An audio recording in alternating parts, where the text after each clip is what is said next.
Joining us now is Georgia U.S. Senator David Perdue. Yesterday, President Donald Trump, along with Senator David Perdue and Arkansas Senator Tom Cotton, rolled out the RAISE Act, an immigration reform on green cards. And since that yesterday afternoon, there's been a lot of discussion back and forth. But we have the senator with us now to get the actually what's going on with the RAISE Act. Senator, are you with us? I am, Brian. Thank you. I hope you guys are doing well. We are. Let's get right to this. It will change the way green cards are issued. It will change the way green cards are issued, roughly going from cutting it in half from almost 1 million down to 500,000. And the RAISE Act ends chain migration and replaces replaces low-scale system with new points-based system. What's the points-based system? It's going to favor applicants who speak English. This is the quote from the president: favor applicants who speak English, financially support themselves and their families, and demonstrate skills that contribute to our economy. So let's start with the points-based system that's being put in place for this. Well, first of all, the president made this a campaign. It was a pivotal issue in America. He picked up on it. He made it a major part of his platform, got elected partly because of this, and now he's making this a priority in his administration. I'm very happy to be working with him and Senator Cotton to get this done. What we're doing is taking an archaic system that's over 50 years old, that doesn't work. Today, 1 out of 15 people who come in as legal permanent residents only come in with skill. Only 1 out of 15 comes in with a skill that can be employable. That's why today over half the immigrant households in America are in the welfare system. That's not the American dream. And so what we're doing is replacing that failed process with a merit-based system that rewards for education, age, if you have a job, if you're investing, or if you have a major accomplishment like a Nobel Peace Prize or something like that, or and English. We give points for English speaking. So this is a way to get rid of the archaic country caps, the quota system that we now have, and it eliminates this chain migration, as you said. It gets away from the extended family migration. Today, a worker can come in, they bring their nuclear family, but they can also bring their extended family, and they can do that forever. And that's what they call chain migration. This ends that, but it doesn't change the number of the primary number that's targeted, the 140,000 workers and their immediate families. So this is pro-growth, it's pro-worker, and it's been proven to work in Canada and Australia for decades. Okay, it will also not allow for to take advantage of our welfare system. They cannot prevent new migrants or immigrants from collecting welfare. Is that correct? Well, that's right. I mean, if they become a U.S. citizen, of course, then they take all the rights and so forth. Exactly. But they can't, it limits the ability for people to game the system the way it is today, and where, half the households, like I said, half the immigrant households, unfortunately, are in the welfare system. What we want to do is, if America wants to continue to be competitive and be the innovator of the world, we've got to be the destination for the best and brightest. And what we're trying to do is bring in more highly skilled workers and less low-skilled workers. The low-skilled workers are the ones putting downward pressure on wages for people who work with their hands and stand up all day. And as Senator Cotton said the other day, these are the people take a shower after work, not before work. And this is the backbone of our economy, and the wages have been depressed now for decades because of this imbalance. Okay, then let's take it there. Let's take it that direction. Senator Ron Johnson, from Wisconsin, is in your party. The Republican Party has also said there's an awful lot about the bill he likes that he could support, but dairy farmers in need of migrant labor. So we really need to take a look at the reality of the situation. Let me also go on with Senator Lindsey Graham of South Carolina.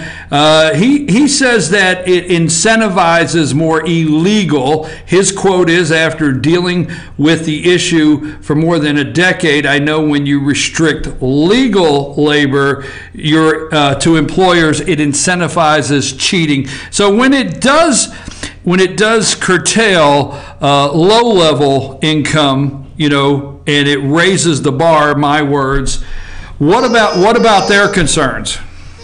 Well, what Lindsey is talking about is primarily H-1B. He's talking about H-1A, H-2B, H-2A. These are the temporary visa workers that we're not addressing. What we're addressing is the permanent legal immigrants, the permanent resident that lead to green cards. Now, what he is talking about, though, we're doubling, in effect. This bill will effectively double the number of people that are coming in as skilled workers. And so I think that's going to have a huge bump for the economy. Look, I come from a state, in Georgia, yes, that agriculture is our biggest industry. And we know we have a problem with H-2A workers there. And I've met with the Secretary of Labor. And we're encouraging them to simplify the process, make it less expensive for small farmers to get in and use. So we know we have to have a migrant worker, temporary worker visa. We issue 2 million of those today. We're not curtailing that. The temporary worker visa. No, I thank you very much. That's the clarification I wanted to get, because I read these things in the media and they immediately go to another direction. And Senator, I know where you're from. You know where I'm from, and we also know this guy Sonny Perdue, where he's from, and we know South Georgia. And I know that you did not stand up there yesterday and present something that has no way of having migrant temporary workers and taking that away. So we're going to double the skilled workers. And we're still going to have opportunities to have migrant workers for other jobs that are necessary. Is that correct? Absolutely. This bill does not touch that at all. How do you get 60 votes? Do you get 60 votes? Can you get 8 Democrats? Let's go with that. I know your time is short. How do you get 60 votes on this? By reminding everybody that this idea was first started by Barbara Jordan when she had an immigration commission back in the 90s under Bill Clinton, and they looked at Canada and said, this is a great program. Now, it didn't go anywhere at that time, but this actually came out of a liberal effort to revamp and restructure our immigration system. So I think, right now, we don't care who gets credit. This is not a partisan issue. It should not be a Democrat-Republican issue. This is about growing America's economy and creating a pro-worker environment for people to achieve the American dream. That's it, pure and simple. Okay, Senator, why the emphasis on English? And it is points, and I want to clear that up. I think some people in the media, they're missing that this is a point system. So this doesn't totally mean if you can't speak English, you're not going to get the opportunity, correct? Of course not. Out of 100 points, I think we weight English like 12 points. So if you are a perfect English speaker and qualify under 2 independent tests, you'll get as much as 12 points. That's all. But you could get 0 points and still get 88 points. You could not speak English and still qualify in this. But it really emphasizes education, whether you got a job offer. And by the way, we give points based on the compensation of that job. So if it's a low-skill job, it still gets points. So people say, well, this is just an elitist bill. Well, it's really not. It just weights highly skilled workers.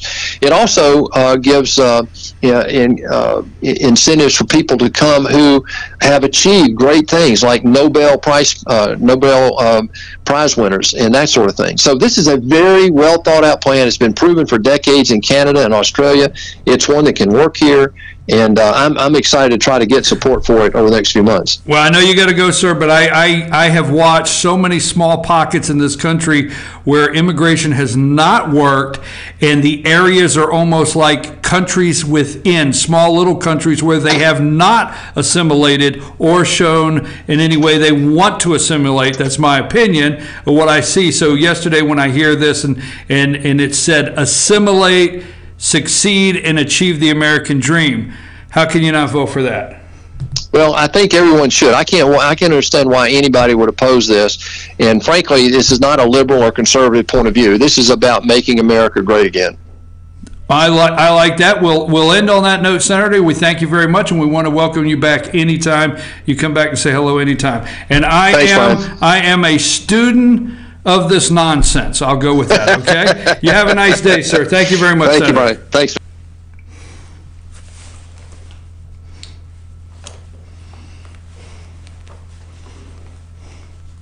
Okay, that was Georgia Senator David Perdue. Sorry about that little pause there. Georgia Senator David Perdue, and we were talking about the RAISE Act, and let me just make a brief comment on that. I read the comments from Lindsey Graham and Ron Johnson, and I wanted to say this, and I'm going to end with this. I was very clear yesterday looking at David Perdue, and when I said Sonny Perdue, as my understanding, is David Perdue's first cousin. He is our agricultural secretary, the U.S. agricultural secretary, and with agriculture in the state of Georgia, I knew that David Perdue was not standing on the stage advocating something that would hurt guest worker visas and that program for the farmers of South Georgia, and Lindsey Graham for the farmers that pick the peach that need help in South Carolina and so forth. So I knew they weren't closing that door exactly. So how did the Republicans get to 60 votes? We'll find out. Can they get to 60 votes on anything? What will pass? I'm your host, BKP, and we'll be back right after these messages.